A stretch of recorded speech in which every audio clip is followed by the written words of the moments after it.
Hello po sa lahat. Kamusta po kayo? Magandang umaga, magandang araw, magandang gabi.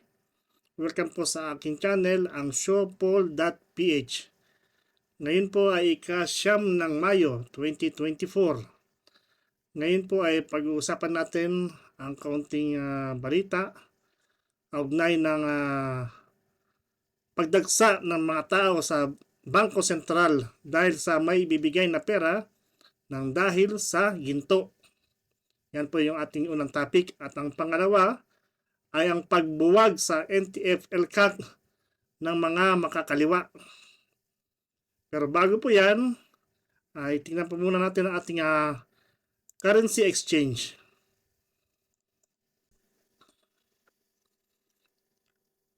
Ito po ang ating currency exchange.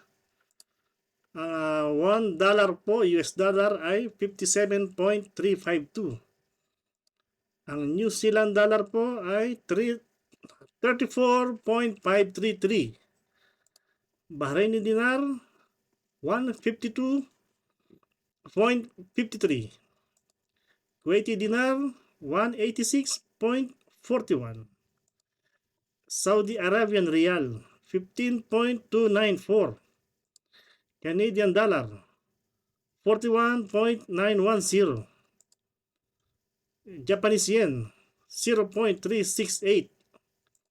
British pound 71.780. At ang euro po ay 61.824. Yan po ang ating latest currency exchange. Ngayon po ay punta na po tayo sa ating topic. Ang unahin po natin ay ang Bangko Sentral ng Pilipinas. Dinagsa dahil sa may bibigay na pera. Pakinggan po natin ito at panoorin. Magandang po, Luzon, Visayas at Mindanao. Dinagsa ang Bangko Sentral ng mga umasa sa peking pangako na may pera itong dapat ipamigay. Ayon sa nagpakilalang leader ng grupo, pagtapat ito sa ipinapatagong dito sa BSP, bagay na hindi totoo. Matagal lang itinatanggi ng Bangko Sentral na may ganyan at muli nitong iginit na hindi ito direktang namimigay ng pera sa taong bayan. Nakatutok si Marisol Abduraman. Kinailangang isara ang isang lane sa Mabini Street sa Malate, Manila dahil sa pagsugod na nasa 1,000 tao. Hiling nila sa Bangko Sentral, ipamigay ang perang katumbas umanong ginto. Yan ay kahit walang patagong ginto sa Bangko Sentral, gaya ng sinasabi ng umunoy leader ng grupo. Ito ang tinatawag na ang bagong lipunan, which is printed with the backup of gold, amounting to more than 100 trillion pesos intended for all the Filipino people. Ang kayamanang nakatago dito sa Bangko Sentral ay fully matured na. Sabi ng Bangko Sentral, hindi ito namimili ng pera sa taong bayan. Sa halip, ay sa pamahalaan ito nagbibigay ng dipidendo para sa mga programang mag-aangat sa buhay ng mga Pilipino. Kabilang sa mga sumugod sa Bangko Sentral, ang 72 anyos sa si Adelaida Perez, na nag-alkila ng van sa halagang 7,500 pesos, makaluwas lang mula Nueva Ecija. Anong naghihirap na assistance na pang araw-araw na gastos. Galing naman Pangasinan si Aling Lilita, na sa edad na si Tete anyos ay hirap lang maglakad. Para mapaklas kasi pagpaklas ito ng kahirapan. May nag-alkila ng bus sa halagang 80,000 pesos mula Cagayan Valley. Umutang po ako sa anak ko. Nangutang din ang isang galing Iloilo. Di para maano nga mo na sinusulong na konstitusyon eh. Magkano daw po? Ang dokumero, 1,000,000,000. May mga mangilan-ngilan po na nawalan ng malay, ng hina dahil po sa sobrang init. Ang 72 anyos sa si Clarita Valdez nakatulog na sa gilid ng kalsada dahil sa pagkahilo, pagod at puyat. Pagkano kami napunta dito at nakausap niya yung sa Central Bank, hindi kami iuwing luhaan. Sa hirap ng hanang buhay, gusto naman namin magkaroon kahit paano. May harap sa kanya, sir? I already informed him that we will submit it to the proper office. I'm sorry, madam, but I am not in a proper position. Ilang oras din nagtagal sa lugar ang grupo, pero nag-disperse sila ng pag-uusapan ng mga pulis. Para sa GMA Integrated News, Marisol Abduraman. Yan po yung nangyaring pagdagsa ng mga tao sa Bangko Sentral dahil daw sa may ibibigay na pera dahil sa ginto. So kawawa po yung ating mga kababayan. Yan po ang patunay na marami pong naghihirap, maraming umaasa ng mga Pilipino. Yan po ay may kinalaman sa mga nagkalat na fake news noon. Kung kayo po ay bago pa lang sa mga ganyang balita, issue, noon po ay maraming kumakalat na mga gold, Taliano gold. Merong mga foreigner nagbabalita, na-interview si First Lady Imelda Marcos noon na nagsasabing meron silang mga dokumento sa Swiss na sila ang beneficiary, si President Bongbong Marcos at si Senator Amy Marcos ang mga beneficiary dun sa mga gold na yun. At meron din po tayong ilang mga vlogger na nagtopic niyan. Lalo na po si kung kilala niyo po si Sangkay Janjan, ang pinaka-highlights ng mga Taliano Gold, sa kanya po yung nagmula yan. Ang kaso po, yung video niya ngayon ay dinilit niya na po. Dinilit niya sa channel niya. Dahil sa katakot-takot na bartikos ang inabot niya. Dahil po si mismong President Bongbong Marcos ay nagsalita na. Kung hindi niyo po napapanood, ipapakita ko po sa inyo.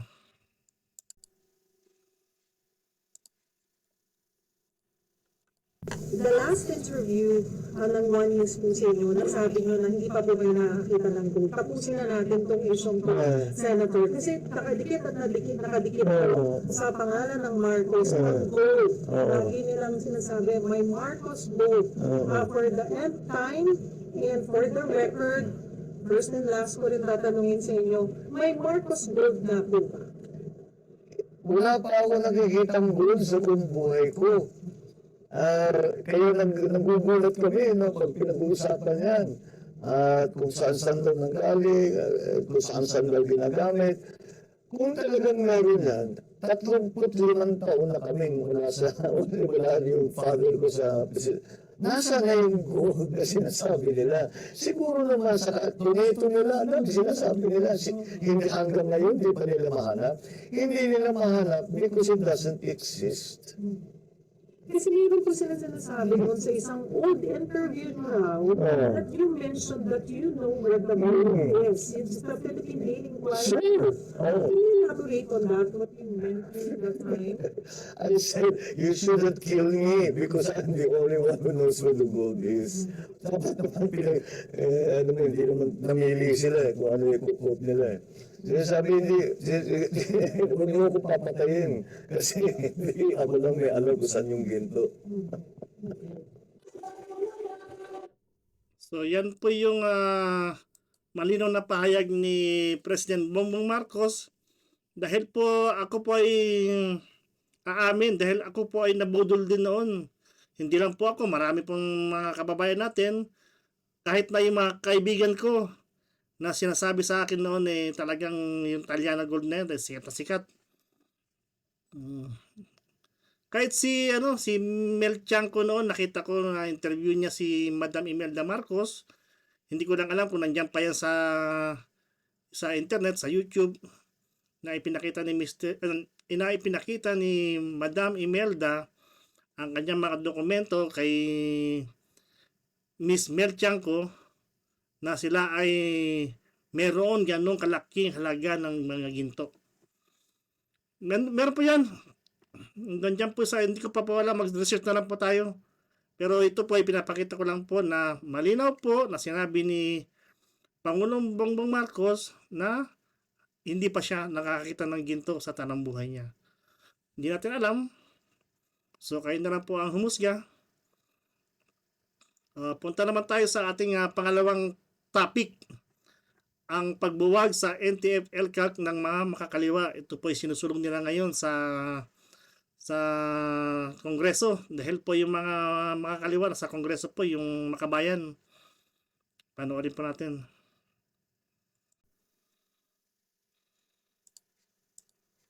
Kasunod ng hatol ng Korte Suprema na banta sa buhay ng tao ang red tagging, nanawagan ng ilan sa Pangulo na buwagin ang NTF-ELCAC na madalas umunong magkasanyan.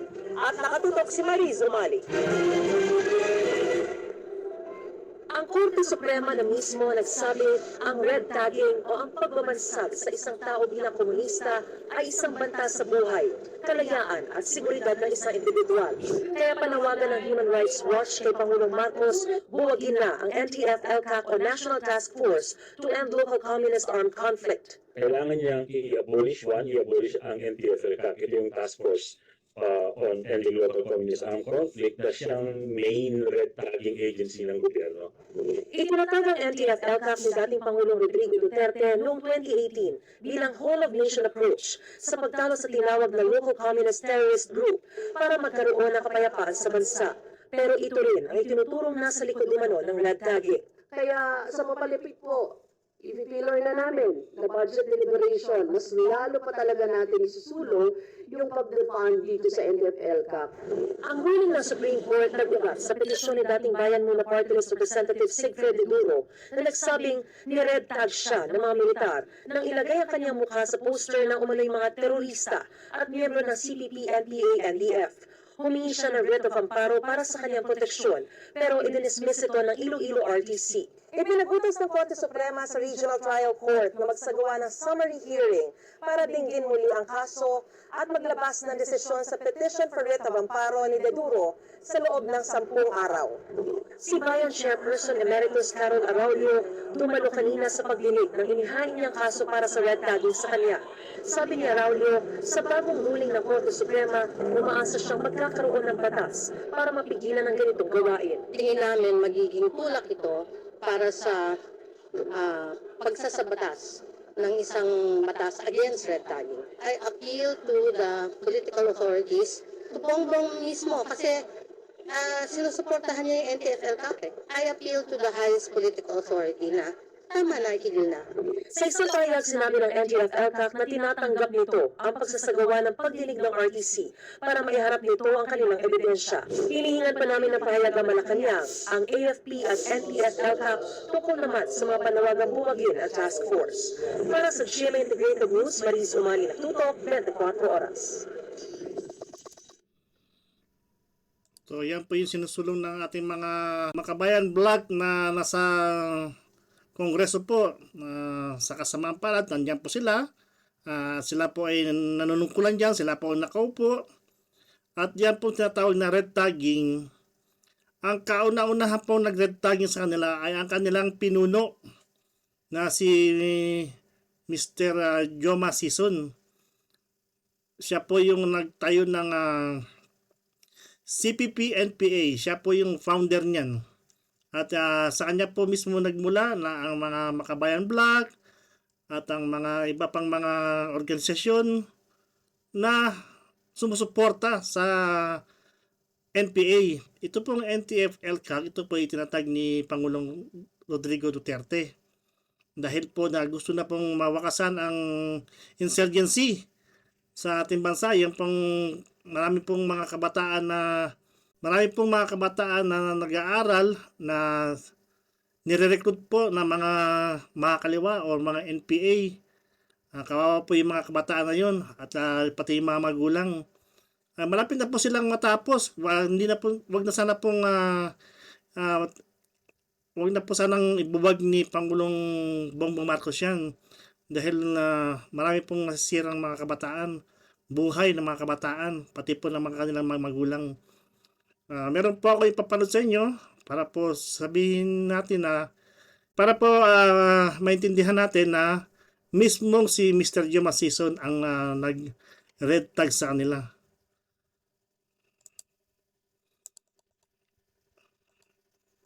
Panoorin po natin to. There are three processes by which the Philippine Revolution is to be advanced. These include the building of the Communist Party of the Philippines, the building of the New People's Army, the building of the National Democratic Front. The Communist Party of the Philippines was established on December 1968 as the Marxist-Leninist Party of the working class. This party is supposed to be the standard bearer of the working class, which is that class that is the most progressive, productive, and political force in the Philippines. It is true that a minority class, especially only the party which represents it, cannot win the Philippine Revolution all by itself. At any rate, even while there are the forces of armed revolution, there are the legal democratic forces in the Philippines. The biggest of these is Pakinggan nyo po yung mga babanggitin na mga party ni Mr. Joe Masison. Sila po yung mga front ng NPA or ng New People's Army. bagong alyansang makabayan o bayan in short. It has a membership of more than 2 million members in more than 1,000 member organizations. Its biggest organizations are Kilusang Mayuguno, which is the labor center, Pembansang Kilusang Mabubukid, which is the Kilusang Mabubukid ng Pilipinas or KMP, Gabriela, the Women Alliance, League of Filipino Students, Alliance of Concerned Teachers, and so on. As I have earlier pointed out, Partido ng Bayan, founded last August 30 and 31, was an outgrowth of Bayan, the big coalition. Yan po ang ating topic ngayon. Nakita po natin kay Mr. Joe Masison po mismo nanggaling. Siya po ang unang nag-red tag sa kanila. Sa mga makabayan vlog, sa mga teachers, mga magsasaka, at mga kabataan. Yan po ang katotohanan. Kaya po, sa lahat ng mga makapanood ng video nito, at tayo po ay maging mapanuri, matuto po tayong mag-research. Lagi ko po sinasabi sa inyo, mag-research po, alamin ang katotohanan. Andyan lang po yan na nagdumilat sa ating harapan. Mag-type lang po kayo sa internet. Ano pong gusto niyo malaman? Pag-aralan mabuti. So yan lang po ang ating topic ngayon. Magkita-kita po tayo ulit bukas para sa ating panibagong video. Kayo po ay napadpad sa channel na ito, ang ating showpol.ph. Muli po, huwag kalimutan mag-subscribe, i-click po ang notification bell, i-like at i-share na rin po itong ating mga video para po maraming makapanood. Kung saan man kayo naroon, mag-iingat po kayong lahat. At hanggang dito na lamang po. Paalam. Adios.